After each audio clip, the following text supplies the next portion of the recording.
दोस्तों आज हम एंग्री बर्ड का सेकंड पार्ट एक्सप्लेन करने जा रहे हैं, जिसका फर्स्ट पार्ट मैं ऑलरेडी आपके साथ में एक्सप्लेन करके शेयर कर चुकी हूँ। अगर आपने नहीं देखा है तो देख लीजिएगा, जिसका लिंक मैंने नीचे डिस्क्रिप्शन बॉक्स में मेंशन कर रखा है। तो चलिए स्टार्ट करते हैं। लास्ट पार्ट में हमने देखा था कि पिग के द्वारा बर्ड्स के सभी अंडों को चोरी कर लिया जाता है, जिसे रेड बर्ड ने किस तरह से पिग सिटी को डिस्ट्रॉय करके आजाद कराया था। इन सब के 3 साल बाद में हम देखते हैं रेड बर्ड चो की इस समय वो बर्ड आइलैंड का हीरो बन चुका है और वो बम और चक के साथ में आइलैंड को प्रोटेक्ट भी करता है। बर्ड्स के बच्चों को स्कूल में यही पढ़ाया जाता है कि रेड ने उनके आइलैंड को कैसे प्रोटेक्ट किया। रेड, चक, बम तीनों अभी भी पिग की आइलैंड पर नजर बनाए हुए थे। वहीं पिग किंग लियोनार्ड को दिखाया जाता है, जो कि अपने आइलैंड को उसने वापस से खड़ा कर लिया था और अब उन दोनों के बीच आए दिन झगड़े होते रहते हैं। एक दिन किंग एक केक बर्ड आइलैंड पर फेंकता है तो रेड भी उसके बदले में हॉट सॉस उन पर फेंक देता है और अब पिग्स मैग्नीफाइड ग्लास से उन पर अटैक करता है और उसके बाद में रेड टेरेंस को बोलकर एक हाई वेव छुड़वाता है। कुछ देर बाद में पिगी आइलैंड पर एक बर्फ का बड़ा सा गोला आकर के गिरता है, जिसे रेड ने नहीं ईगल आइलैंड से आया था और अब रेड को एक लेटर मिलता है जिसमें पिंक किंग ने युद्ध विराम की मांग की थी, पर रेड को उन पर यकीन नहीं होता। उसे लगता है कि ये सब पिग की साजिश है। तभी उसके पास में एक और लेटर आता है जिसे पिग ने ही भेजा था। तभी वहाँ पर ढेर सारे लेटर्स उसे अपनी तरफ आते हुए नजर आते हैं, जो कि आइलैंड के सभी बर्ड्स के लिए थे और सभी ये सुनकर के खुश होते हैं कि पिग ने युद्ध खत्म करने की बात की थी। पर रेड अभी भी सभी बर्ड्स को यही कहता है कि ये उसकी चाल है, क्योंकि रेड बर्ड आइलैंड का हीरो इसी वजह से था, क्योंकि वो पिग से फाइट कर उन्हें प्रोटेक्ट करता था। अगर वो लड़ाई बंद हो गई तो उसे वापस से अकेला रहना पड़ेगा। रेड की बातें सुन चक उसे पूछता है कि आखिर तुमको डर किस बात का है। रेड जो कि बचपन से ही अकेला रहा था, इसीलिए वो डरा हुआ था। वहीं चक उसे अपने साथ घुमाने ले जाता है। दूसरी तरफ कुछ बच्चे पत्थरों के साथ खेलते हुए दिखाए जाते हैं, पर वो उनके साथ खेल करके बोर हो रहे थे। तब वो घर जाकर के कुछ अंडे ले आते हैं और खेलते खेलते वो उन अंडों को पानी में बहा देते हैं और उनको पता भी नहीं चलता। वहीं पिग आइलैंड पर उस बर्फ के गोले की टेस्टिंग की जाती है। तभी हम देखते हैं कि एक फीमेल ईगल को दिखाया जाता है जिसका नाम चीटा होता है, जो कि उस आइलैंड की लीडर थी और उस आइलैंड पर हर चीज जमी हुई थी। वहां रह रह करके वो परेशान हो चुकी थी, इसीलिए वो वर्ड और पिगी आइलैंड पर कब्जा करना चाहती थी और वो अपनी बेटी डेबी को एक और अटैक करने का बोलती है। पर डेबी कहती है हमने तो अपने इंजीनियर को ही फ्रीज किया हुआ है। दूसरी तरफ हम देखते हैं बम, चक, रेड किसी स्पीड डेटिंग जगह पर पहुंचते हैं। चक और बम तो वहां पर पहुंचकर किसी के साथ में बिजी हो जाते हैं, पर रेड अभी भी उदास और अकेला बैठा था। तभी उसके पास में एक फीमेल बर्ड आकर उसके साथ में डांस करने का बोलती है, लेकिन रेड जो कि ऑलरेडी फ्रस्ट्रेट था वो उसे मना कर देता है। इसके बाद में उसके पास एक सिल्वर बर्ड आती है और दोनों बातें करती हैं। उस दौरान सिल्वर उससे कुछ क्वेश्चन करती है, पर रेड इरिटेट होता है और वहां से चला जाता है और अब घर पर रेड बहुत ज्यादा उदास बैठा पॉपकॉर्न खा रहा है।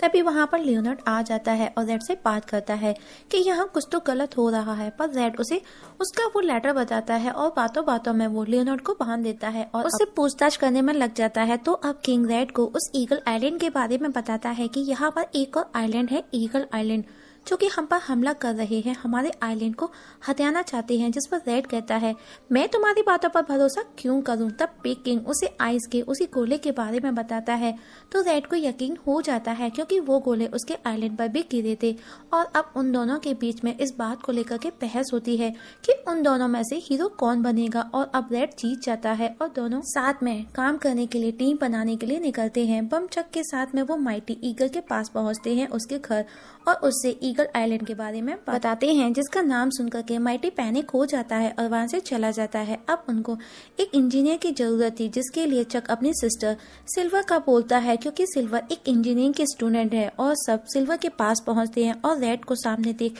सिल्वर को गुस्सा आता है। रेड भी गुस्से में और रेड हो जाता है, तो चक उन दोनों को चील करता है और सिल्वर को भी टीम में शामिल कर लिया जाता है। वहीं वो बच्चे देखते हैं कि उनके अंडे समुद्र में दूर बह करके जा रहे हैं। वो बच्चे किसी तरह उन अंडों तक पहुंचकर उन्हें बचा लेते हैं, लेकिन तभी हम्पर बेड उनके सारे अंडों को बादलों में पहुंचा देती है और अब वो अंडे वहीं रह जाते हैं। दूसरी तरफ सभी बर्ड्स मिलकर माइटी ईगल की गुफा में पहुंचते हैं मीटिंग के लिए, जहां पर पिग लियोनार्ड सबको डिटेल्स में बताता है। रेड और लियोनार्ड के बीच इस बात को लेकर की लड़ाई हो जाती है कि कौन एक्सप्लेन करेगा।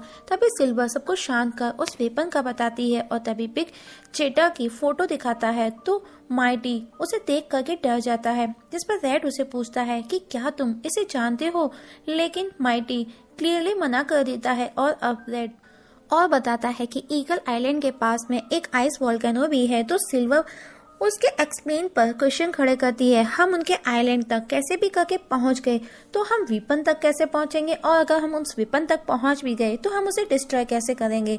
सिल्वर की बातें सुनकर के पिग किंग कहता है क्यों ना सिल्वर को ही लीडर बना दिया जाए। ये सुन रेड के चेहरे के 12 बज जाते हैं।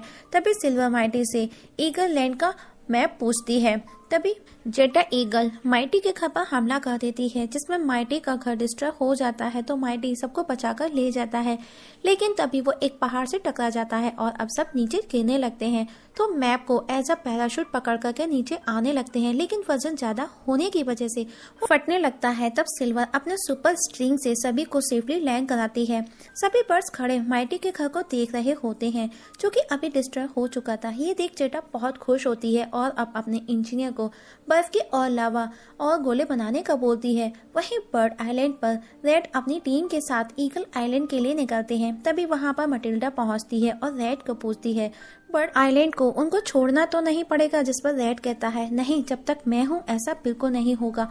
और अब सब पिगी समरी से ईगल आइलैंड के लिए निकलते हैं। रास्ते में समरी के अंदर एक पिगी साइंटिस्ट उन्हें ढेर सारी चीजों के बारे में बताते हैं, लाइक गैजेट्स जो कि तरह तरह से वर्क करते हैं, जैसे कि गायब होना, हवा में उछलना। लेकिन रेड को वो बिल्कुल भी पसंद नहीं आते। रेड कुछ कहता उससे पहले सिल्वर आकर के उसे समझाती है और अब रेड चुप हो जाता है। दूसरी तरफ वो बच्चे किसी तरह उन अंडों तक पहुंच जाते हैं, लेकिन वो लौटते समय एक आइलैंड पर गिर जाते हैं और उनके अंडे एक स्नेक के ऊपर जाकर के स्टे हो जाते हैं और वो स्नेक नींद में होता है। वही रेड की टीम ईगल के आइलैंड पर पहुंचती है और अब सब समरी से बाहर निकलते हैं, लेकिन हम देखते हैं कि माइटी वहां बाहर आने से डर रहा होता है। तो सब उसे पूछते हैं कि क्या हुआ, जिस पर माइटी कहता है चेटा उसकी एक्स है, उसने उसे छोड़ दिया था, शायद वो उसी का बदला ले रही है। वो बताता है कि माइटी कॉलेज टाइम में बहुत ज्यादा स्टाइलिश हुआ करता था और चेटा फिजिक्स में काफी इंटेलिजेंट थी। एक दिन वो दोनों आपस में टकराए और दोनों को एक दूसरे से प्यार हो गया और चेटा उसे शादी के लिए प्रपोज भी कर देती है। और जिस दिन उनकी शादी होनी थी चेटा उसका इंतजार करती रही और मैं वहां पर नहीं पहुंचा और शायद वो इसी का बदला ले रही है। और माइटी वहां से ये कह करके भाग जाता है। वहीं उन बच्चों ने सांप को मार करके अपने अंडे ले लिए होते हैं। वहीं पिगी किंग एक कॉस्ट्यूम दिखाता है जो कि हूबहू ईगल के जैसा ही दिख रहा था, लेकिन रेड उसका यूज करने का मना करता है, लेकिन बाकी की टीम उसके फेवर में थी। तो रेड गुस्से में वहां से चला जाता है और अब सिल्वर भी उसके पीछे पीछे आती है। वहीं बाकी की टीम उस कॉस्ट्यूम को पहनकर उसका यूज कर ईगल आइलैंड के गार्ड्स को डिस्ट्रैक्ट कर देते हैं और अंदर एंट्री कर लेते हैं। और अब वो जो कि ईगल का कॉस्ट्यूम पहने हुए हैं वो डांस करने लग जाते हैं। वहां पर मौजूद गार्ड्स भी उनको देख करके डांस करने लग जाते हैं। वही रेड और सिल्वर उस वेपन तक पहुंचते हैं और उसी के थ्रू अंदर जाने का प्लान बनाते हैं, जहां पर अंदर गार्ड्स लगे हुए थे। और बिना सोचे समझे रेड उस वेपन में कूद जाता है और उसके पीछे सिल्वर को भी आना पड़ता है।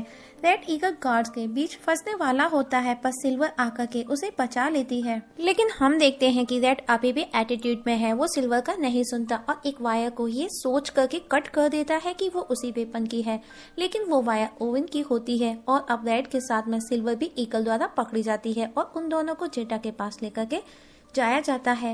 वहीं बाकी की टीम किसी गेट का लॉक खोलने के लिए बार बार पासवर्ड डाल रहे थे और वो इनकरेक्ट होने की वजह से वहां पर एक ईगल गार्ड आता है और वो सब छिप जाते हैं।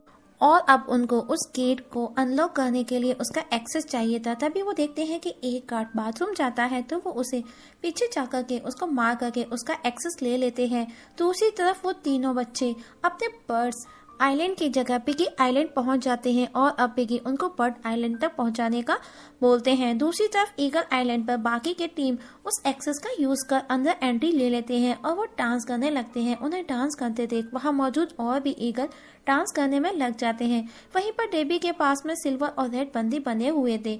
डेबी उन दोनों को फ्रीज करने का ऑर्डर देती है, चक उनकी ये बात सुन लेता है क्योंकि सिल्वर उसकी बहन थी और वो गुस्से में अपने कॉस्ट्यूम के पैटर्न को जोर जोर से हिट करता है, जिसकी वजह से कॉस्ट्यूम फट जाता है। वो सभी पकड़े जाने को ही होते हैं, लेकिन किसी तरह वो सब बच करके निकल जाते हैं और किसी को इस बात का पता तक नहीं चलता। वहीं रेड और सिल्वर को एक पूल में फ्रीज किया जा रहा है। उन दोनों के सामने ही चीटा पिगी और बर्ड आइलैंड पर अटैक करती है। ये देख रेड को चीटा पर बहुत गुस्सा आता है और अब उसे बहुत बुरा भी लगता है कि ये सब उसी की वजह से हुआ है। वो खुद को ब्लेम करता है तो सिल्वर उसे समझाती है कि इसमें उसकी कोई भी गलती नहीं, लेकिन रेड सिल्वर को बताता है कि सारी गलती मेरी ही है। मैंने ही सभी बर्ड्स को आइलैंड को खाली करने का मना किया था और मुझे लगता था कि अगर मैं हीरो नहीं रहा तो शायद मैं वापस से अकेला हो जाऊंगा पहले के जैसा। मैंने हीरो बनने के चक्कर में सबकी जान खतरे में डाल दी। और सिल्वर उसे समझाती है कि ऐसा नहीं है, सब तुमको बहुत पसंद करते हैं। और अब वो अपने सुपर थ्रेड से अपने स्विमिंग पूल के फ्लोटिंग बैग की हवा निकालकर खुद को और रेड को फ्री करती है। उसी समय चीटा भी वेपन को यूज करने के लिए सेट करती है और 10 मिनट की टाइमिंग फिक्स कर देती है। तभी वहाँ वाकई की टीम भी पहुंच जाती है और अब वो रेड को आगे का प्लान पूछते हैं, जिस पर रेड कहता है अब से हमको सिल्वर लीड करेगी। ये सुन चक खुश हो जाता है और अब सिल्वर उन सबको प्लान के अकॉर्डिंग गाइड करती है कि पहले बम सभी कार्ड्स को डिस्ट्रैक्ट करेगा, फिर चक सभी सिक्योरिटी कैमरास को ऑफ करेगा, फिर रेड सिल्वर के साथ में उस वेपन में चले जाएंगे और पिग्स को लीवर खींचने का बोलती है, जिससे कि वो लावा से बच सकेंगे और डायरेक्टली वो उसे वेपन पर जाकर के गिरे, जिससे कि वो टूट जाए। और अब सब अपने अपने काम में लग जाते हैं। बम सभी गार्ड्स को पार्टी में बिजी करता है। चक भी सभी कैमरास पर स्टिकर लगा देता है। सभी अपनी अपनी पोजीशन पर होते हैं, लेकिन जेडा को पता चल जाता है कि रेड सिल्वर भाग गए हैं, तो वो पकड़ने के लिए अपने सभी गार्ड्स को ढूंढने का बोलती है। वहीं दोनों बर्फ के गोले के अंदर होते हैं और वेपन को एक्टिवेट होने में सिर्फ 2 मिनट बाकी थे, तो रेड और सिल्वर स्पीड से भागते हैं और भागते हुए वो पिग्स को लिवर खींचने का बोलते हैं, लेकिन वो लिवर उनसे टूट जाता है। वहीं रेड और सिल्वर अपने मिशन तक पहुंचने को ही होते हैं, लेकिन लिवर टूट चुका था, तो सिल्वर पिग को एक गैजेट यूज करने का बोलती है, जिससे वो उस बर्फ के गोले को हवा में उछालता है और अब वो गोला उस वेपन पर जाकर के गिरता है, लेकिन वेपन को कुछ भी नहीं होता, सिर्फ छोटा सा डेंट आता है और अब वो चीटा के सामने गिरते हैं। तो चीटा उन्हें बताती है कि इसका मेटल अनब्रेकेबल है और अब रेड और सिल्वर को भी बंदी बना लिया जाता है। तभी माइटी वहां आकर चीटा को समझाने की कोशिश करता है, लेकिन चीटा कहती है मैं तो तुमको 20 साल पहले ही भुला चुकी हूँ, मैं तो तुमको कभी याद भी नहीं करती और ये सब सिर्फ इसीलिए किया क्योंकि मैं इस आइलैंड पर रहते रहते ऊब चुकी हूँ और यहाँ की हर चीज भी जमी हुई है। और वो दोनों आपस में बातें कर रहे होते हैं, तो उसी समय रेड सिल्वर को उसके सुपर स्ट्रिंग का याद दिलाता है, जो कि 8000 किलो तक का वो वेट गेन कर सकता है इजीली। और अब सिल्वर उस धागे को चक को उस वेपन पर बांधने का बोलती है, जो कि चक स्मार्टली और स्पीडली बांध भी देता है। वहीं चेटा माइटी को बताती है कि मैं ये सब हमारी बेटी के लिए कर रही हूँ। ये सुनकर के माइटी चौंक जाता है और वहाँ खड़े सभी शॉक्ड हो जाते हैं। और तभी जेटा उस वेपन को लॉन्च भी कर देती है। मतलब डेबी जेटा और माइटी की बेटी थी, लेकिन वो सभी गोले उस सुपर स्ट्रिंग से बंधे होने की वजह से वहीं पर रुक जाते हैं, लेकिन वो सुपर स्ट्रिंग धागा उनको ज्यादा देर तक नहीं रोक पाता और वो टूटने लगता है। तभी वो तीनों बच्चे वहां आ जाते हैं, उनके साथ में वो पिगीज भी होते हैं, जो कि अपने बर्ड आइलैंड को ढूंढते ढूंढते हुए वहां पहुंचे थे और वो उस धागे को पकड़ लेते हैं, जिसकी वजह से वो सभी गोले ब्लास्ट हो जाते हैं और अब सब बच करके भागते हैं। और बुरी तरह से पूरी की पूरी लैब डिस्ट्रॉय हो चुकी थी। चेटा अपनी बेटी डेबी को ढूंढ रही है और तभी उसे एक स्टील की प्लेट नजर आती है। उसे ऐसा लगता है कि उसकी बेटी डेबी उसके नीचे दब करके मर चुकी है, लेकिन जब वो देखती है तो उसके माइटी दबा हुआ था और माइटी ने ही डेबी को बचा लिया था। और अब वो चेटा को कहता है कि वो आज भी उसे उतना ही प्यार करता है जितना पहले करता था, और वो उसे एक टैटू भी दिखाता है जिसमें चेटा और माइटी की फोटो थी। ये देख चेटा पिघल जाती है और वही रेड भी स्प्रिंग के गले लग जाता है। अब चेटा और माइटी की शादी हो जाती है और बर्ड आइलैंड पर सब खुश होते हैं और रेड की तारीफें की जाती हैं, जिस पर रेड कहता है वो अकेला इसका हकदार नहीं है, वो अपनी टीम को भी उसका हकदार बताता है। और अब रेड स्प्रिंग को सबके सामने लाकर कहता है कि रियल हीरो ये है, अगर ये नहीं होती तो हम कभी भी सक्सेस नहीं होते। और सभी मिलकर के रेड को एक गिफ्ट देते हैं, जो कि एक मूर्ति थी जिसमें रेड के साथ में उसकी टीम भी थी। और अब रेड स्प्रिंग एक दोस्ती की नई शुरुआत करते हैं। दोस्तों मूवी के लास्ट में हम उन तीनों बच्चों को देखते हैं जो कि उन्हीं एग्स को फूटते हुए देख रहे हैं, जिसमें से सांप के बच्चे बाहर निकल रहे थे। तभी वहां पर वो स्नेक आ जाता है और वो लोग उसके बच्चों को वापस कर देते हैं।